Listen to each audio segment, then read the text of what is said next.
¿Por qué? Amén. Aleluya. Pusiste en orden, nos adoptaste como tú sí. ¿Quién es? El Rey de majestad,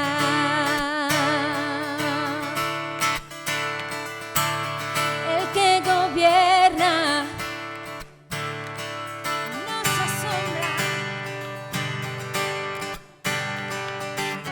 El Rey de gloria, el Rey de majestad, gracias sublimes, perfecto. Tomaste mi lugar,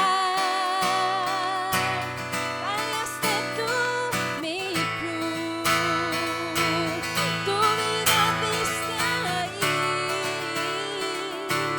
y ahora si yo soy libre, oh, Jesús te adoro por lo que hiciste en mí.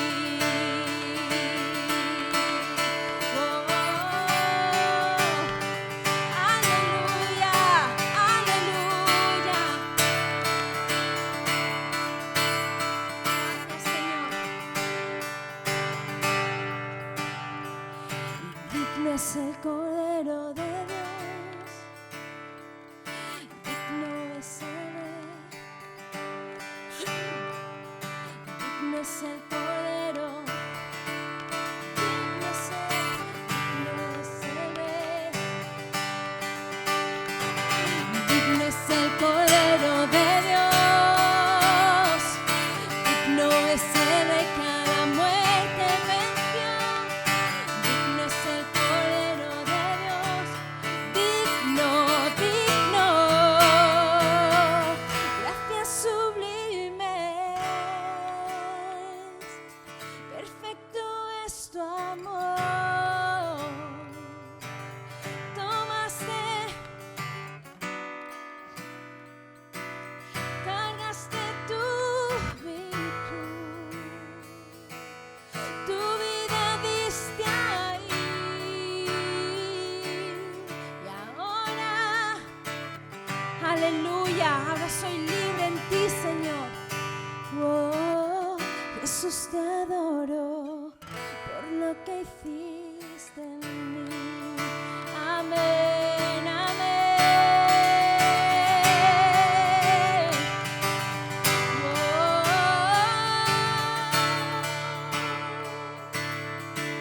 te adoramos, Señor, por lo que tú hiciste en nosotros, por lo que haces cada día. Se renueva tu fidelidad, tu misericordia, tu bondad. Te amamos, Señor. Te adoramos, Jesús.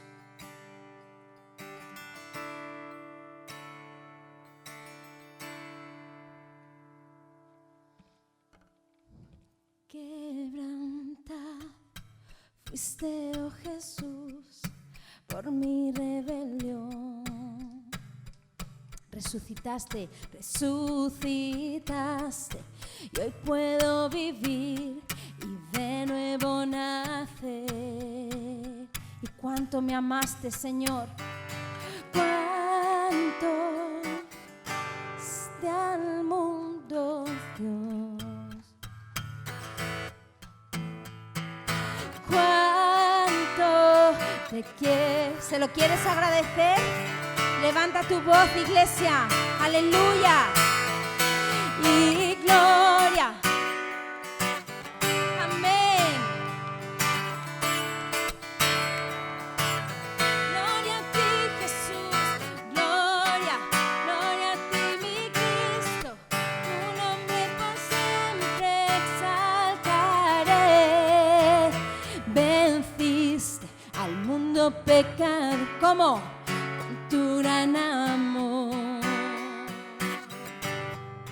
Ahora el Padre te ha exaltado al más alto lugar. Cuánto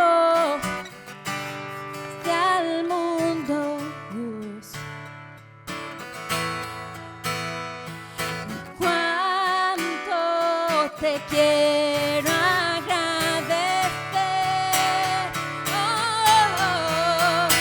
Y gloria, gloria a ti, Jesús. Gloria y gloria, gloria a ti, mi Cristo. Tu nombre por siempre exaltaré. Y gloria, gloria en lo alto, gloria en lo alto, gloria al Rey. Y gloria, gloria a ti, mi Cristo. Tu nombre por siempre exaltaré.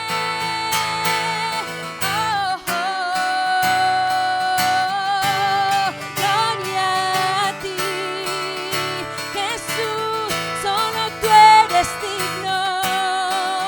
Te alabamos, te adoramos, oh Señor, aleluya. Y gloria, gloria en lo alto. Gloria a ti, Señor, aleluya. Gloria, gloria a ti, mi Cristo. Tu nombre por siempre exaltaré.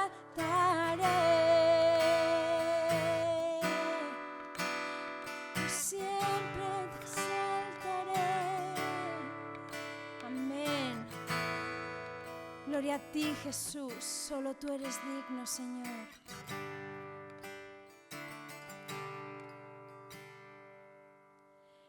¿Quién es el Rey de Gloria? Me persigue con su amor. Me asombran sus palabras, susurrando en mi interior. Y mi conciencia me recuerda que necesito su perdón. ¿Quién es el Rey de Gloria? Y que me lo ofrece hoy.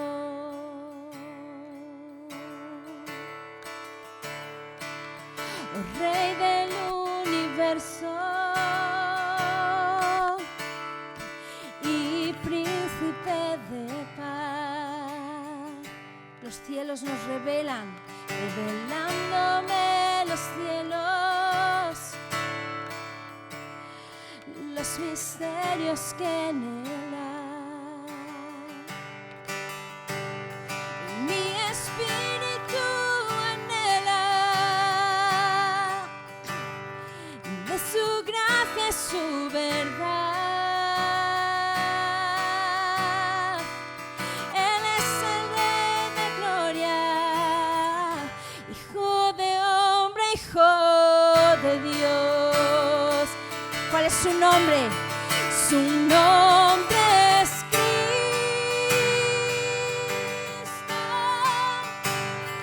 Jesucristo,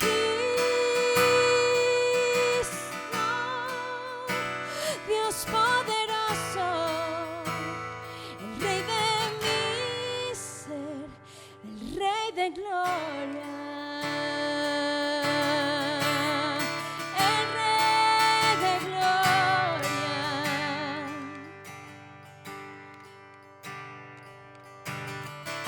Tú eres el Rey de Gloria, Señor. Rey de gloria y majestad. Todopoderoso eres tú, Señor. Queremos decirte, queremos que tú seas el Rey de todo nuestro ser, Señor. Que tú gobiernes. Tú lo eres todo para nosotros, Señor. Por ti vivimos, oh Dios. Toma nuestra vida. Toma nuestra vida, Señor. Toma el control y el lugar que te corresponde. Te necesitamos, Jesús. ¿Quién es el Rey de Gloria? Con poder y majestad. Él es sabio sin medida. Él es el Rey de amor y paz. es Señor de cielo y tierra, es Señor de cielo y tierra, y el único creador. Él es el Rey de gloria y Él es todo para mí. ¿Puedes decir amén? Su nombre es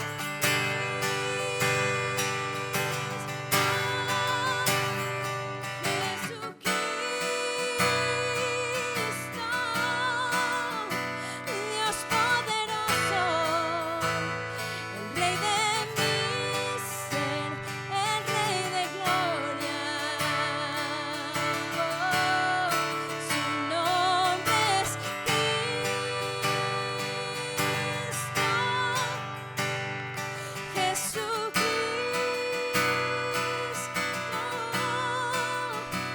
Dios poderoso, el Rey de mi ser.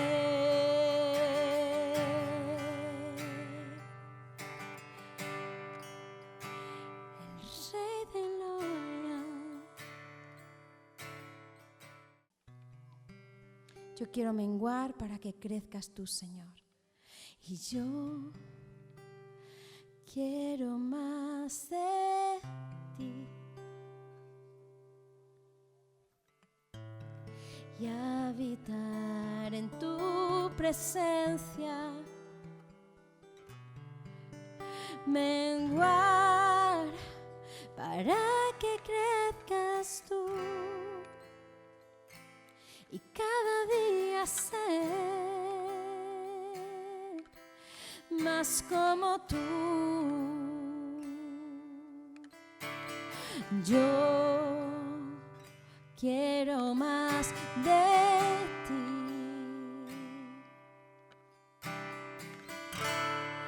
y habitar en tu presencia, menguar para que crezcas tú y cada día ser más como tú. Quebranta mi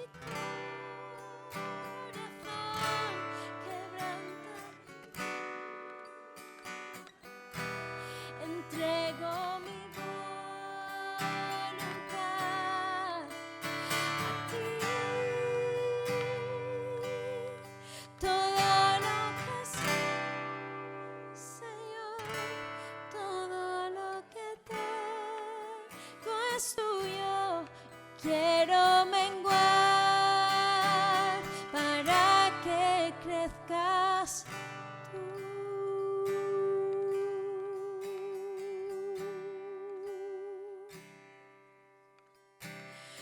Yo quiero más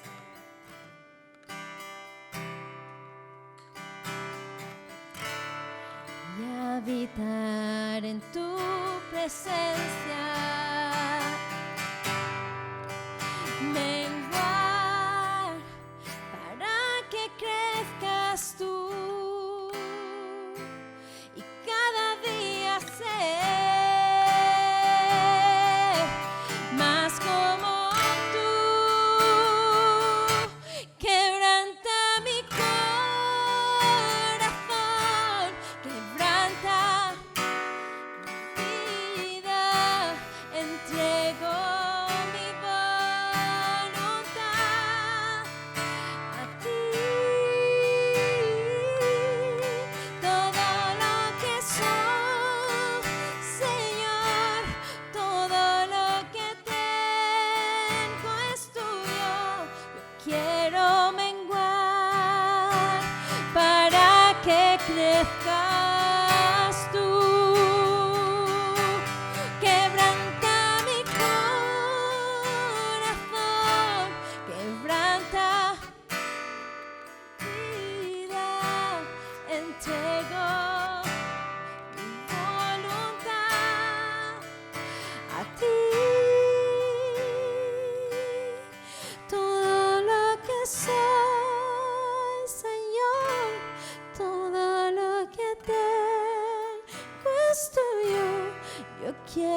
crezcas tú. Quiero menguar para que crezcas tú.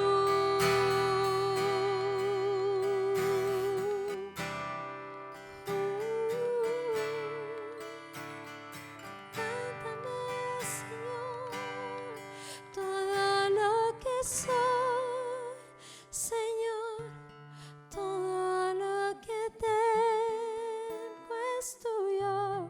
Yo quiero menguar para que crezcas tú. Para que crezcas tú.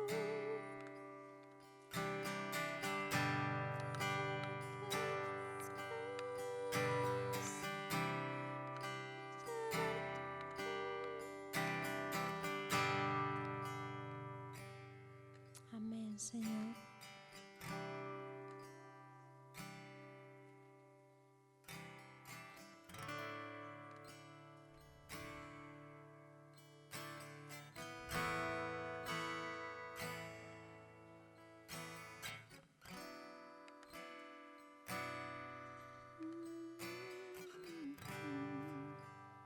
Tengo hambre de ti, de tu presencia, de tu fragancia, de tu poder.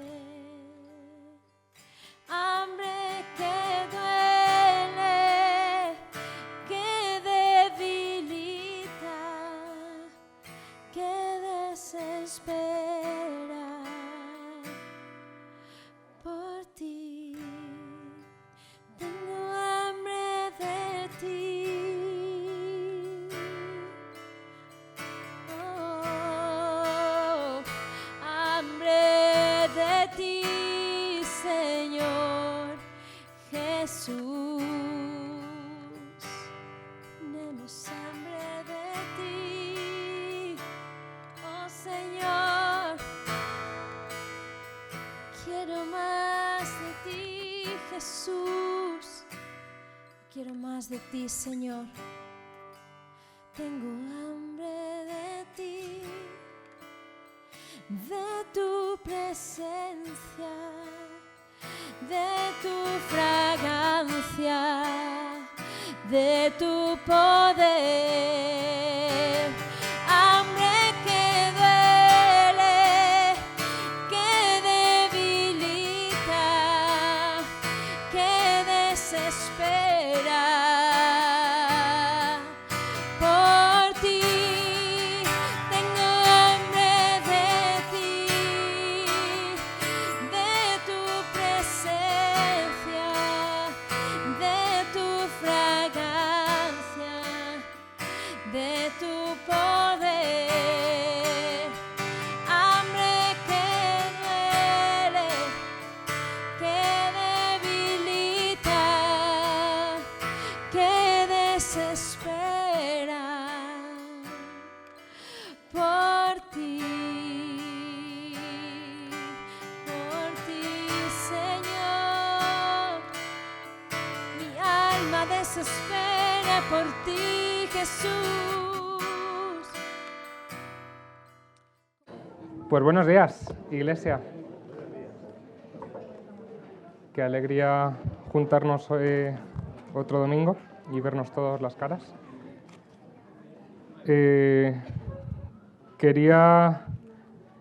Hoy vamos a seguir hablando de lo que llevamos hablando un poco todo el culto, del episodio que se conmemora hoy en el calendario de Semana Santa, que es el Domingo de Ramos. Así que si queréis podéis venir conmigo a Lucas 19. Lucas 19 a partir del 28. Vale, os voy a dar un tiempo para que lo leáis cada uno consigo mismo, para que podáis concentraros en el texto y en lo que dice. Lucas 19, del 28 hasta el 20-26. ¿Vale? Es un trocito. Os voy a dar 5 minutos y después lo leo yo y hablamos un poco de lo que dice este texto. ¿Vale? Está puesto por aquí. Sí. Vale. Pues os dejo unos momentos. Menos estamos. Pues voy a ir leyendo yo la primera parte y os cuento algunas cosas. Lucas 19-28 dice: después de haber dicho esto, Jesús siguió su camino subiendo hacia Jerusalén. Cuando ya estaba cerca de Betfagé y de Betania, al pie del monte de los Olivos, envió a 2 de sus discípulos con este encargo: id a la aldea que está ahí enfrente. En cuanto entréis en ella, encontraréis un pollino atado sobre el que nunca ha montado nadie. Desatadlo y traédmelo. Y si alguien os pregunta por qué lo desatáis, decidle que el Señor lo necesita. Fueron los que habían sido enviados y lo encontraron todo como Jesús les había dicho. Mientras desataban el pollino, los dueños les preguntaron: ¿por qué desatáis al pollino? Y ellos contestaron: el Señor lo necesita. Trajeron el pollino a donde estaba Jesús, pusieron sus mantos encima del pollino e hicieron que Jesús montara sobre él. Y mientras él avanzaba, tendían mantos por el camino. Cuando ya se acercaba la bajada del Monte de los Olivos, los discípulos de Jesús, que eran muchos, se pusieron a alabar a Dios llenos de alegría por todos los milagros que habían visto. A grandes voces decían: bendito el Rey que viene en el nombre del Señor. Paz en el cielo y gloria al Dios Altísimo. Algunos fariseos que estaban entre la gente dijeron a Jesús: Maestro, reprende a tus discípulos. Y Jesús les contestó: os digo que si estos se callan, gritarán las piedras. Cuando Jesús llegó cerca de Jerusalén, al ver la ciudad, lloró a causa de ella y dijo: si al menos en este día supieras cómo encontrar lo que conduce a la paz, pero eso está ahora fuera de tu alcance. Días vendrán en que tus enemigos te rodearán de trincheras, te pondrán sitio, te atacarán por todas partes y te destruirán junto con todos tus habitantes. No dejarán de ti piedra sobre piedra, porque no supiste reconocer el momento en que Dios quiso salvarte. Este es principalmente el pasaje que se celebra hoy. Y yo creo que para entender esto y todo lo que va a pasar el resto de la Semana Santa, es muy importante un versículo que está antes, en Lucas 19:11, justo antes de llegar a Jerusalén, nos cuenta Lucas: estaba la gente escuchando a Jesús y les contó otra parábola, pues se hallaba cerca de Jerusalén y ellos creían que el reino de Dios estaba a punto de manifestarse. Jesús se dirige hacia Jerusalén, que siempre ha sido la capital del reino judío, y se dirige en una fecha muy especial para los judíos, que es en torno a la fiesta de la Pascua. Es una fiesta en la que los judíos que no vivían en Jerusalén, muchos de los judíos que no vivían en Jerusalén, iban a Jerusalén a celebrar la Pascua. Entonces era una semana de bullicio, de fiesta, de devoción, y una fecha especial para los judíos. Los judíos tenemos que recordar que en este momento están invadidos por Roma, han sufrido varias invasiones y exilios y diversas cosas los pobres, y ahora mismo están sometidos al Imperio Romano.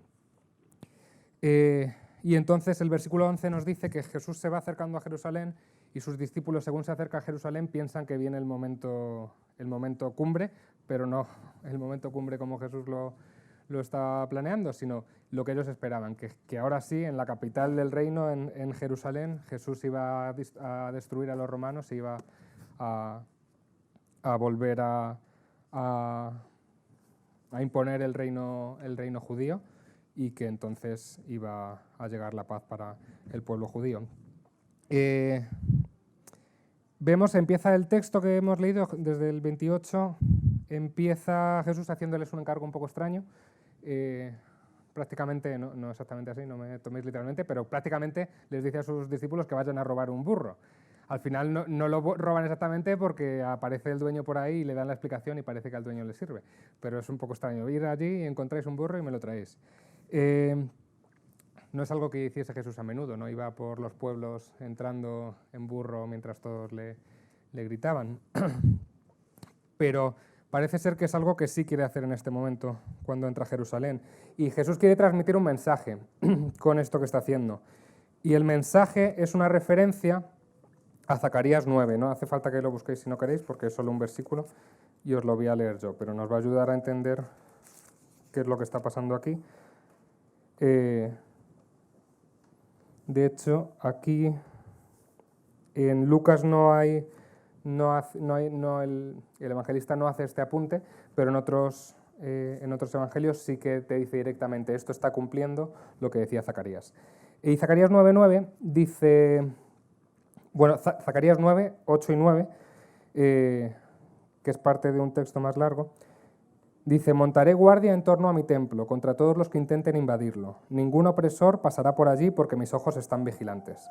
Salta de alegría, Sión, grita jubilosa, Jerusalén, porque ya llega tu rey, justo y victorioso, humilde y montado sobre un asno, sobre un borrico, retoño de asna. Entonces, este texto, ya antes de que viniese Jesús, los judíos lo consideraban que era una profecía sobre el Mesías, que había de venir para liberarles. Pero hay que recordar lo que acabo de decir y lo que también decía María durante la alabanza. El Mesías que esperaban los judíos, la mayoría de los judíos, lo que esperaban era un Mesías militar, como eran los jueces del Antiguo Testamento, por ejemplo, que viniese y rompiese con el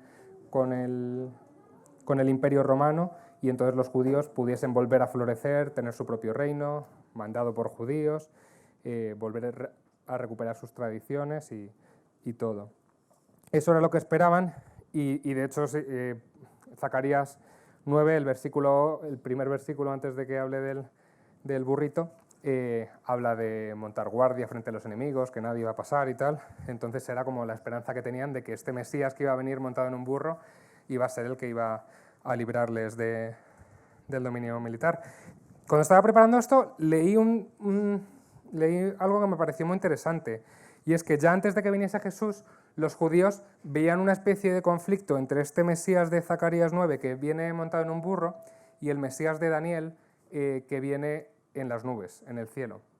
Y los judíos, antes de que viniese Jesús, veían cierta contradicción entre si el Mesías iba a venir en un burro o si iba a venir en las nubes del cielo.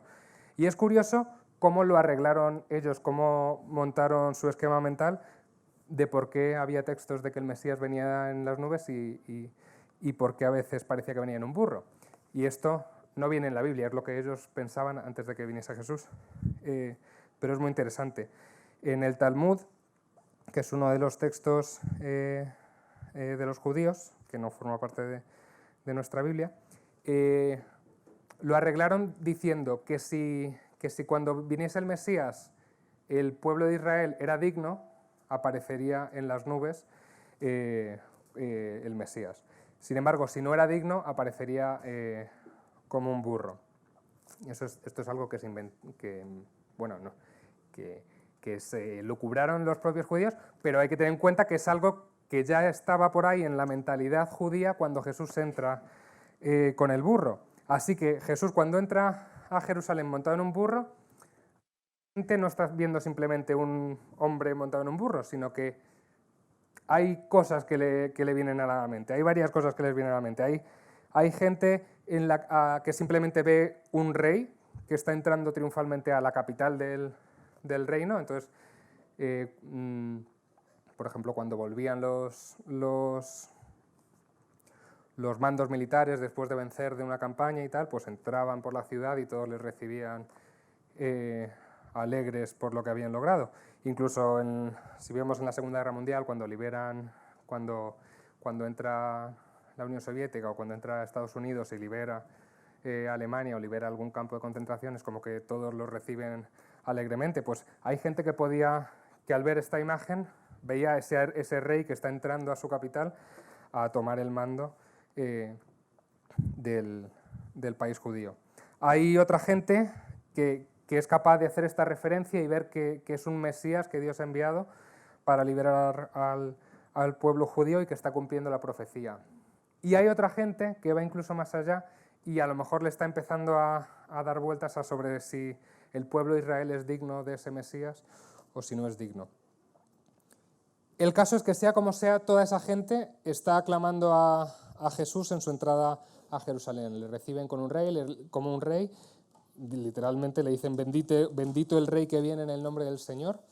Y ahí hay una explosión de júbilo y de alabanza y maravillosa.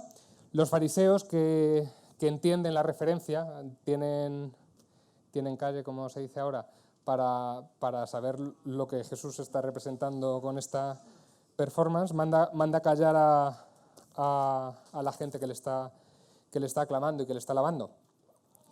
Y es curioso, yo cuando leí este texto, cuando leíamos el representar en el experimento Marcos, que es una obra de teatro sobre el Evangelio de Marcos, pensaba, me paraba a pensar, ¿qué sentiría Jesús en ese momento, ¿no? O sea, si no habéis estado en el experimento Marcos, os animo a que la próxima vez que haya vayáis, porque es alucinante. Y si estás en el experimento Marcos, en la representación del Evangelio, y ves que todo el mundo empieza a aclamar a Jesús y empiezan a aplaudir y a alabarle y tal, y es como que sientes una explosión de sensaciones.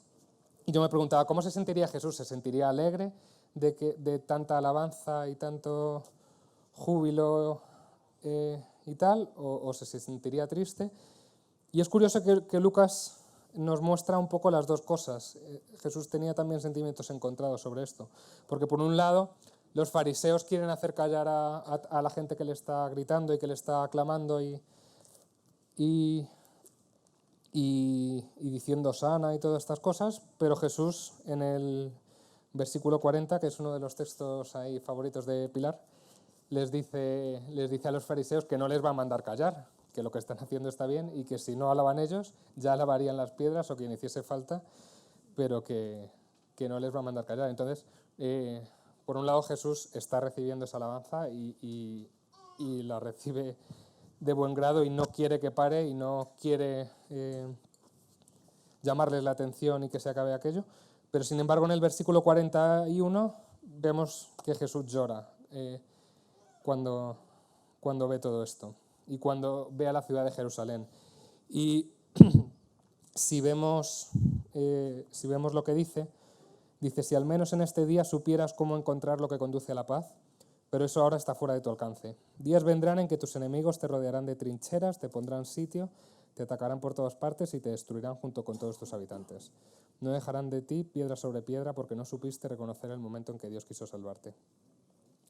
Es interesante, yo creo que cada vez que vemos en el Evangelio que Jesús llora, hay que pararnos mucho a mirarlo, porque claro, estamos hablando de que Jesús sabe todo lo que va a pasar, entonces el factor sorpresa ahí no es tan importante, pero cuando llora es muy importante porque nos abre la ventana a cómo se siente Jesús por dentro. Y cuando ve a tanta gente aclamándole y alabándole, y cuando ve la ciudad y sabe qué es lo que va a ocurrir después, se rompe un poco por dentro. Habla de todo lo que va a pasar en la ciudad, habla de que va a ser destruida, que años más tarde, efectivamente es destruida, y habla de que no han sabido entender los tiempos de Dios y que no han sabido entender la salvación que está llegando a la ciudad. Y Jesús entonces sabe que la misma ciudad que hoy le está aclamando y le está recibiendo como rey con las ramitas y con las alabanzas y todo, es la misma ciudad que 5 días más tarde va a pedir que le maten y que suelten a un criminal que sí que les quería liberar violentamente.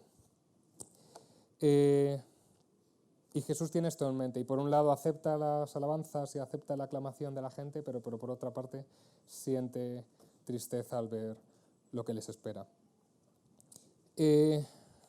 Y es importante intentar entender también qué es lo que pasa en 5 días, porque son solo 5 días, del domingo al viernes, para que toda esta gente tan entusiasta y que han recibido a Jesús como su rey, de repente o bien directamente pidan que le asesinen, o bien callan y son cómplices pasivos de la muerte de Jesús. Y si seguimos leyendo el texto que os he dicho antes, nos empieza a dar pequeños destellos de lo que pasa para este cambio de opinión. Y es que básicamente lo primero que hace, dice en el versículo 45, dice: después de esto, Jesús entró en el templo y se puso a expulsar a los que estaban vendiendo en él, diciéndoles: esto dice en las Escrituras, mi casa ha de ser casa de oración, pero vosotros la habéis convertido en una cueva de ladrones. Y Jesús enseñaba en el templo todos los días. Mientras tanto, los jefes de los sacerdotes, los maestros de la ley y los principales del pueblo andaban buscando cómo matarlo, pero no encontraban la manera de hacerlo porque todo el pueblo estaba pendiente de su palabra. Lo primero que nos cuenta el Evangelio, después de la gran aclamación de la gente que le recibe como rey y que Jesús llore, es que se va al templo, ¿vale? No es nada raro, porque estamos en el periodo de la Pascua y la gente, los judíos que iban a Jerusalén, iban a peregrinar a Jerusalén para ir al templo. Entonces se dirige al templo con sus discípulos, me imagino que también la gente ahí que le había ido aclamando le sigue, y lo primero que hace es, en vez de ir a echar a los romanos invasores, es echar a unos judíos del templo. Entonces, ya empieza a desencajar un poco lo que la gente espera de él. O sea, los judíos podrían pensar, me imagino, si tenemos un enemigo común, que son los romanos, que son los que nos tienen aquí subyugados, que no nos dejan cumplir nuestras tradiciones, que nos hacen pagar impuestos, que nos tienen aquí fatal, ¿por qué os empezáis a dividir entre vosotros? ¿Por qué nos empezamos a dividir entre nosotros los judíos? Jesús atacando a los fariseos, a los líderes religiosos. ¿Por qué vas al templo y lo primero que haces es ponerte en contra de los líderes religiosos, que son las únicas autoridades judías que hay en el momento? O sea, están el poder romano, Herodes, que era un poco el títere de Roma, y las autoridades judías en el templo. Y Jesús, en vez de lanzar sus críticas contra Roma, o en vez de lanzar sus críticas contra el poder invasor, va al templo y rompe con lo que están haciendo los líderes religiosos allí. ¿Por qué a Jesús le enfada tanto que estén vendiendo en el templo? Esta escena pasa en el área del templo que está reservada para los gentiles. O sea, si tú no eras judío, no podías disfrutar del templo como un judío. Solo había una zona en la que podías estar. Y esa era la zona en la que aprovechaban también para vender los animales y el material para el sacrificio.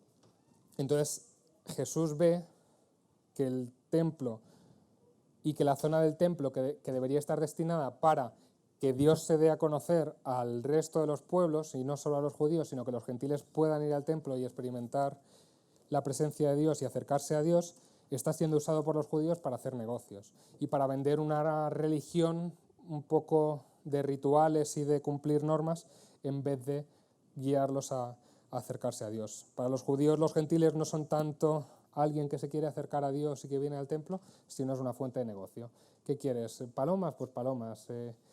¿Corderitos? Pues corderitos. Y están vendiéndoles una religión que no es lo que Dios quería para ellos. Entonces, por eso Jesús entra, ve el tinglao que tienen ahí montado y los expulsa. Pero claro, ya empieza a hacerse enemigos. Y empieza la gente a cuestionarse qué es lo que está haciendo. Después, en el capítulo 20, dice: un día en que Jesús estaba enseñando al pueblo en el templo y les anunciaba la buena noticia, se presentaron los jefes de los sacerdotes y los maestros de la ley junto con los ancianos. Y le preguntaron: dinos, ¿con qué derecho haces tú todo esto? ¿Quién te ha autorizado para ello? Jesús le contestó: también voy a preguntaros yo una cosa. Decidme, ¿de quién recibió Juan el encargo de bautizar? ¿De Dios o de los hombres? Y ellos se pusieron a razonar entre sí. Dijeron: si contestamos que lo recibió de Dios, él dirá: ¿por qué no le creísteis? Y si decimos que lo recibió de los hombres, el pueblo en masa nos apedreará, porque todos están convencidos de que Juan era un profeta. Así que respondieron: no sabemos de dónde. Y Jesús les replicó: pues tampoco yo os diré con qué derecho hago todo esto. La gente se empieza a plantear por qué, y especialmente los líderes religiosos que ven que Jesús se está volviendo contra ellos en vez de contra los romanos, empiezan a preguntarse con qué autoridad haces todo esto, por qué estás tirando por este camino. Pero Jesús les tiende ahí una trampa para que no sepan qué responder, y no decide responderles tampoco. Pero después les cuenta una parábola muy interesante. Dice: Jesús se dirigió luego a la gente del pueblo y les contó esta parábola. Una vez un hombre plantó una viña, la arrendó a unos labradores y emprendió un largo viaje. En el tiempo oportuno envió un criado a los labradores para que le entregaran la parte correspondiente del fruto de la viña. Pero los labradores lo golpearon y le mandaron de vuelta con las manos vacías. Volvió a enviarles otro criado y ellos, después de golpearlo y llenarlo de injurias, lo despidieron también sin nada. Todavía les envió un tercer criado y también a este lo maltrataron y lo echaron de allí. Entonces el amo de la viña se dijo: ¿qué más puedo hacer? Les enviaré a mi hijo querido, seguramente a él lo respetarán. Pero cuando los labradores lo vieron llegar, se dijeron unos a otros: este es el heredero, matémoslo para que sea nuestra la herencia. Y arrojándolo fuera de la viña, lo asesinaron. ¿Qué hará pues con ellos el amo de la viña? Llegará, hará perecer a estos labradores y dará la viña a otros. Y los que escuchaban a Jesús dijeron: quiera Dios que esto no suceda. Pero Jesús, mirándolos fijamente, dijo: pues ¿qué significa esto que dice la Escritura? La piedra que desecharon los constructores se ha convertido en la piedra principal. Todo el que caiga sobre esa piedra se estrellará, y a quien la piedra le caiga encima lo aplastará. Los maestros de la ley y los jefes de los sacerdotes comprendieron que Jesús se había referido a ellos con estas palabras, y por eso trataron de echarle mano en aquel mismo momento, pero tenían miedo del pueblo. Jesús no quiere contar con qué autoridad hace todo esto, con qué autoridad se está oponiendo a los líderes religiosos, y además les cuenta una historia en la que ellos mismos entienden que está dirigida hacia ellos y les está haciendo ver que esa autoridad de Jesús, que se preguntaban que de dónde venía, va a hacer que ellos mismos caigan. Y les enfada mucho y siguen viendo en esta estrategia de Jesús que se está apartando de lo que se esperaba de él, que es que los liberase de los romanos, y que se está volviendo en contra de los líderes religiosos. Y eso, la gente se debería de seguir preguntando por qué se enfrenta a los judíos en vez de enfrentarse a los romanos. Y los fariseos, que sabían qué se esperaba de un Mesías, que fuese el libertador de los judíos, le tienden ahora a una trampa. Si veis en el Lucas 20:20, cuentan la trampa que le tendieron. Dice: así que siempre al acecho enviaron unos espías que bajo la apariencia de gente de bien pillaran a Jesús en alguna palabra inconveniente que les diera la ocasión de entregarlo al poder y a la autoridad del gobernador romano. Le preguntaron pues: Maestro, sabemos que todo lo que dices y enseñas es correcto y que no juzgas a nadie por las apariencias, sino que enseñas con toda verdad a vivir como Dios quiere. Así pues, ¿estamos o no estamos nosotros, los judíos, obligados a pagar tributo al emperador romano? Jesús, dándose cuenta de la mala intención que había en ellos, les contestó: mostradme un denario, ¿de quién es esta efigie y esta inscripción? Y le contestaron: del emperador. Entonces Jesús dijo: pues dad al emperador lo que es del emperador y a Dios lo que es de Dios. Y no consiguieron pillar a Jesús en palabra alguna inconveniente delante del pueblo. Al contrario, estupefactos de la respuesta de Jesús, tuvieron que callarse. Los fariseos, los líderes religiosos, conocían las profecías acerca del Mesías, de que iba a liberar al pueblo, y tenían esta concepción también de que Jesús, si era el Mesías, lo que iba a querer era liberar al pueblo de Roma. Entonces, su razonamiento es: vamos a preguntarle a Jesús en público si hay que dar impuesto a los romanos o no. Porque si él viene a librarnos de los judíos, tiene que decir... Es la misma trampa que le ha tendido Jesús a ellos, de te hago una pregunta y no puedes responder ninguna de las dos, se la hacen ellos.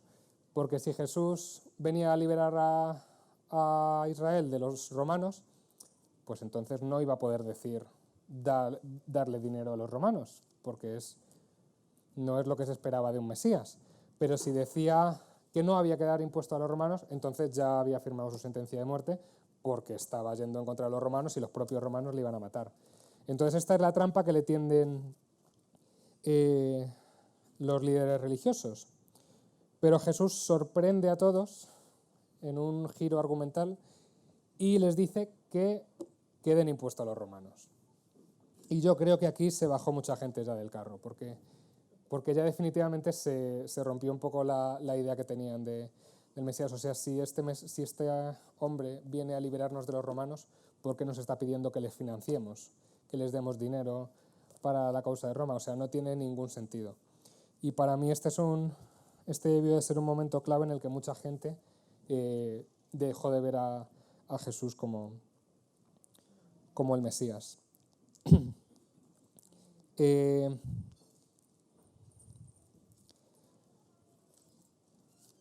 Si no vamos a seguir leyendo, pero si seguimos leyendo Lucas o cualquiera de los otros relatos que hacen los evangelios de esta semana, seguimos viendo los puntos de choque entre el mensaje de Jesús y lo que esas personas que tanto le aclamaron ese día esperaban de él. Y yo creo que, volviendo al texto principal, que es la entrada a Jerusalén y al fin y al cabo el Domingo de Ramos, cómo recibieron a Jesús, yo creo que el mensaje del Domingo de Ramos no es tanto que tenemos que alabar a Jesús como lo hicieron ese día, sino que es importante que veamos la historia del Domingo de Ramos con perspectiva. O sea, el ver que esas mismas personas que aclamaron a Jesús ese día, el viernes lo estaban pidiendo que lo condenasen, nos debe hacer reflexionar sobre nosotros mismos. Si nosotros alabamos el domingo como el Domingo de Ramos, pero el viernes nos hartamos del mensaje de Jesús y de lo que implica en nuestra vida, pues no sirve de mucho. Y a veces en la Iglesia somos muy efusivos, como en el Domingo de Ramos, o a veces incluso animamos a ser efusivos y a alabar como a Jesús de una forma tan llamativa como lo hacían en el Domingo de Ramos, a saltar, a levantar las manos, a gritar y a llorar y a hacer con los ramos. Pero si eso es solo algo de domingo, como fue el Domingo de Ramos, no vamos a decir que está mal, porque incluso el propio Jesús no les dice a los discípulos: callaros porque no sabéis qué estáis haciendo, no sabéis ni a quién estáis adorando. Jesús me parece que es bastante tolerante con las alabanzas imperfectas, pero claro, no nos podemos quedar ahí. Yo creo que la reflexión que tenemos que hacer es: ¿a qué Jesús estamos adorando? ¿Estamos adorando al Jesús real que nos enseña el Evangelio, que nos enseña la Biblia, o a la imagen que yo me he hecho de Jesús? ¿Conocemos al Jesús que adoramos o estamos adorando a otro? Me recuerda mucho al pasaje en el que el propio Jesús dice: no todo el que me dice Señor, Señor entrará al reino de los cielos. Y en el propio Evangelio, no todo el que le dijo Hosana, Hosana, al final acabó aceptando el reino de Dios. Y mucha gente que adoró a Jesús ese Domingo de Ramos pensaba que les libraría de su problema, de los romanos, pero cuando se dieron cuenta de que no tenía intención de quitarles ese problema, sino que iba a ir a un problema más profundo, le dieron la espalda. Y la reflexión que tenemos que hacer es: si al Jesús que adoramos es el Jesús que solo es el Jesús que sana y hace milagros, que me libra de mis problemas, pues menuda sorpresa nos vamos a llevar cuando decida no hacerlo. Y leemos los evangelios y vemos a un Jesús que no te dice tanto, no te asegura que te vaya a librar de tus problemas, sino que te dice que tienes que cargar con ellos para seguirle. Y es un Jesús también que defiende una inclusión radical en la que nadie queda fuera, ni siquiera tus enemigos o los que te hacen daño, y además es un Jesús que te pide que hagas tú lo mismo, que lo mismo que hace Él, de acercarse a los que nadie se acerca, de recibir a los enemigos, que lo hagas tú. Y creo que es importante que conozcamos a cómo es Jesús, para entonces sí adorarle y alabarle con todas las consecuencias. Que descubramos cómo era, cómo trataba a la gente, cómo nos pide que nosotros seamos, cómo nos pide que nosotros actuemos, y eso, que pensemos en quién es Jesús, en cómo es Jesús, que que Jesús no es simplemente, o no es en absoluto, una varita mágica para librarnos de los problemas o para conseguir avanzar un poco en la vida o para que nos vayan mejor las cosas, sino que Jesús es una persona a la que merece la pena conocer. Y incluso os quería animar esta semana a que leáis el Evangelio, en especial estos últimos días de Jesús, ya que estamos en Semana Santa, que podáis aprovechar a ver cuál es el mensaje de Jesús que hizo que los que tanto le alababan dejasen de alabarle, y entonces cuando veamos ese mensaje podamos decidir, no, yo aún así le alabo. Yo, aunque me pida renunciar a muchas cosas, aunque me pida renunciar a mi forma de entender la vida, o aunque me pida renunciar a mí mismo en cómo me relaciono con los demás, quiero alabar a este Jesús. Y eso, mi invitación hoy es a pensar, a reflexionar en qué Jesús estamos adorando, a conocerle más, a leer los evangelios, a ver quién es Jesús y a poderle adorar, no dejar que tengan que hablar las piedras, sino que seamos nosotros, pero que seamos nosotros siendo conscientes de quién es Jesús, de lo que nos demanda Jesús, que no nos pide simplemente que saquemos la ramita y le hagamos así, sino que nos pide un compromiso de verdad, un compromiso en nuestra forma de hablar a los demás, en la forma de tratarnos entre nosotros, en la forma de ver a la gente cuando nos cruzamos por ellos con la calle. Y eso, animaros a que no vivamos solo un domingo de Ramos, sino que cuando lleguemos al lunes, al martes, al miércoles, al jueves y al viernes sigamos teniendo a Jesús presente, que sigamos queriendo alabarle no con ramas ni con gritos, sino con lo que hacemos en el trabajo, cuando te toca aguantar al pesado de al lado, que pienses en cómo Jesús quiere que adores en esa situación, en el instituto, en el colegio, cuando tienes que decidir si lo das todo o si pasas de todo, que pienses también cómo se puede adorar en esta situación, y que sigamos y que alabemos a Jesús con todo y en todo. Amén. Oramos como un pueblo unido, los miércoles a las 10:30 de la mañana y a las 7 de la tarde, y los sábados a las 10:30. Reunión joven los sábados a las 6:30. El domingo celebramos y compartimos juntos a las 11:30.